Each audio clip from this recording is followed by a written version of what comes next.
കപ്പൽ അപകടത്തിന്റെ പശ്ചാത്തലത്തിൽ മത്സ്യത്തൊഴിലാളികൾക്ക് കേന്ദ്ര സർക്കാർ പാക്കേജ് പ്രഖ്യാപിക്കണമെന്ന് മത്സ്യത്തൊഴിലാളി ഫെഡറേഷൻ. കപ്പലും കണ്ടെയ്നറുകളും ഉടൻ നീക്കം ചെയ്യണമെന്നാണ് ആവശ്യം. അറബിക്കടലിൽ ചരക്ക് കപ്പലിൽ നിന്നുള്ള രാസവസ്തുക്കൾ വ്യാപിച്ചത് മൂലം മത്സ്യത്തൊഴിലാളികൾക്ക് മത്സ്യബന്ധനത്തിന് പോകാത്ത സ്ഥിതിയാണ് നിലവിലുള്ളത്.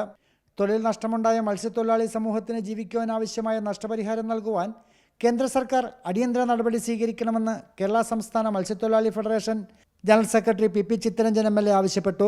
അവർക്ക് ഒരു വരുമാനവുമില്ല. ഈ കാര്യത്തിൽ കേന്ദ്ര ഗവൺമെൻറ് ഒരു നഷ്ടപരിഹാര പാക്കേജ് പ്രഖ്യാപിക്കാൻ തയ്യാറാകണം. കടലിൽ പതിച്ച കണ്ടെയ്നറുകളുടെ അവശിഷ്ടങ്ങൾ അടിയന്തരമായി നീക്കം ചെയ്യണമെന്നും അദ്ദേഹം പറഞ്ഞു. ഈ കപ്പൽ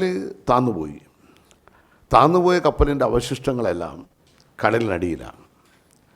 അതോടൊപ്പം തന്നെ പലയിടത്തും അരിഞ്ഞു കയറിയിട്ടുള്ള കണ്ടെയ്നറുകൾ, ഈ കണ്ടെയ്നറുകൾ തീരദേശത്തെല്ലാം വലിയ പാരിസ്ഥിതിക പ്രശ്നങ്ങൾ ഉണ്ടായിക്കൊണ്ടിരിക്കുകയാണ്.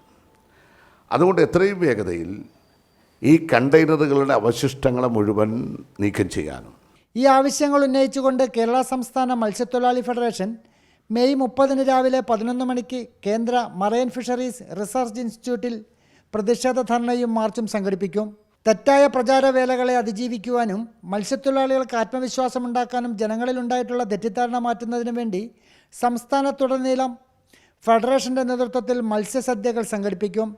ഇതിൻ്റെ ഭാഗമായി മെയ് 31 ശനിയാഴ്ച വൈകിട്ട് ആലപ്പുഴ ബീച്ചിന് സമീപം മത്സ്യവിഭവ സദ്യ സംഘടിപ്പിക്കുമെന്നും ഭാരവാഹികൾ പറഞ്ഞു. ഭാരവാഹികളായ PI ആരീസ്, C സാംജി എന്നിവരും പങ്കെടുത്തു. News bureau, Alappuzha.